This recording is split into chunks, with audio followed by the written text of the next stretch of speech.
राष्ट्रवादी काँग्रेस पक्षाचे प्रदेशाध्यक्ष खासदार सुनील तटकरे सोलापूर दौऱ्यावर आले असताना त्यांनी बारामतीची पोटनिवडणूक बिनविरोध होण्यासाठी प्रयत्न सुरू असल्याची माहिती दिली।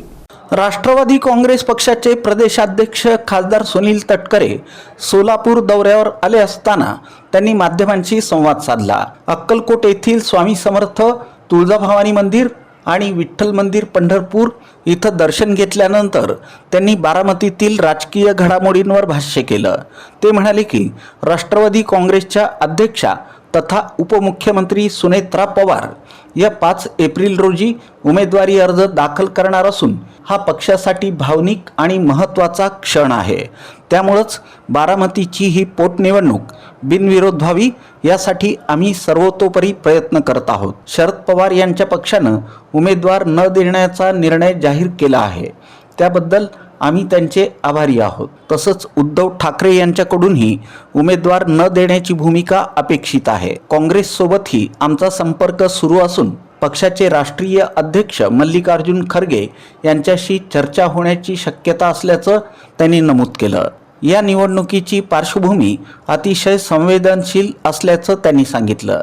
गेल्या 4 दशकात अजित पवार यांनी बारामतीत स्वतंत्र ओळख निर्माण केली आहे। त्यांच्या अकाली निधनानंतर होत असलेली ही निवडणूक बिनविरोध व्हावी हीच सर्वांची नम्र अपेक्षा असल्याचं त्यांनी स्पष्ट केलं। उमेदवारी अर्ज दाखल करताना खासदार प्रफुल्ल पटेल, मंत्री छगन भुजबळ यांच्यासह मंत्रिमंडळातील इतर सहकारी उपस्थित राहणार आहेत। मुख्यमंत्री देवेंद्र फडणवीस आणि उपमुख्यमंत्री एकनाथ शिंदे यांनाही निमंत्रण देण्यात आलं होतं, मात्र पूर्वनियोजित कार्यक्रमांमुळे ते प्रत्यक्ष उपस्थित राहू शकणार नसून त्यांचे प्रतिनिधी उपस्थित राहतील असंही खासदार सुनील तटकरे यांनी सांगितलं। राज्याचे नेते, राष्ट्रीय अध्यक्ष, मुख्यमंत्री आदरणीय दादाही आले होते, त्यांच्यासोबत मी आलो होतो। अशा वेळेला एका बाजूला तीर्थक्षेत्र ठिकाणी जावं, नतमस्तक व्हावं, कार्यकर्त्यांना भेटावं आणि मग पंढरीच्या विठ्ठलाचं दर्शन घेऊन बारामतीत जावं हे झालं। आज त्या विशेष संवाद करत नाही, कारण सकाळीच आमच्या काही पत्रकार मित्रांशी माझी भेट झाली।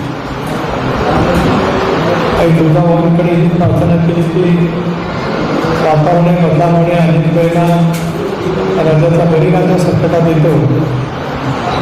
दादा असताना नेहमीच बळीराजाला मदत देण्याचं काम महायुतीच्या सरकारच्या माध्यमातून मुख्यमंत्री, उपमुख्यमंत्री आणि स्वतः दादा अर्थमंत्री यांनंतरही करत आले।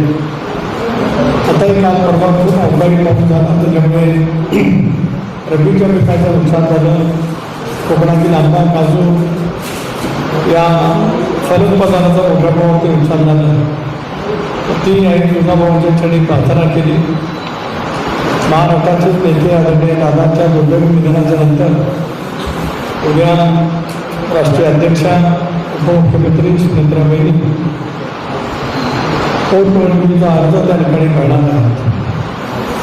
सर्व राजकीय पक्षांना आम्ही विनंती करतो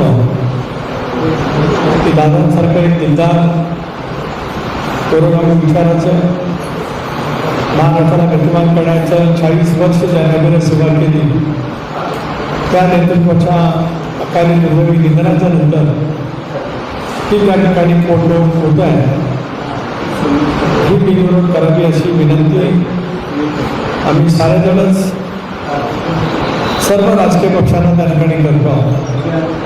यामध्ये प्रामुख्याने महायुती असल्यामुळे आणि ही जागा राष्ट्रवादी काँग्रेस पक्षाची असल्यामुळे राज्याचे कर्तव्य मुख्यमंत्री देवेंद्रजी, मुख्यमंत्री एकनाथराव शिंदे या दोन्ही पक्षाचा पाठबळ, दोन्ही नेत्यांचं पाठबळ आहेच, पण प्रामुख्याने महाविकास आघाडीकडे ही जागा आदरणीय पवार साहेबांच्या पक्षाची त्या ठिकाणी होती।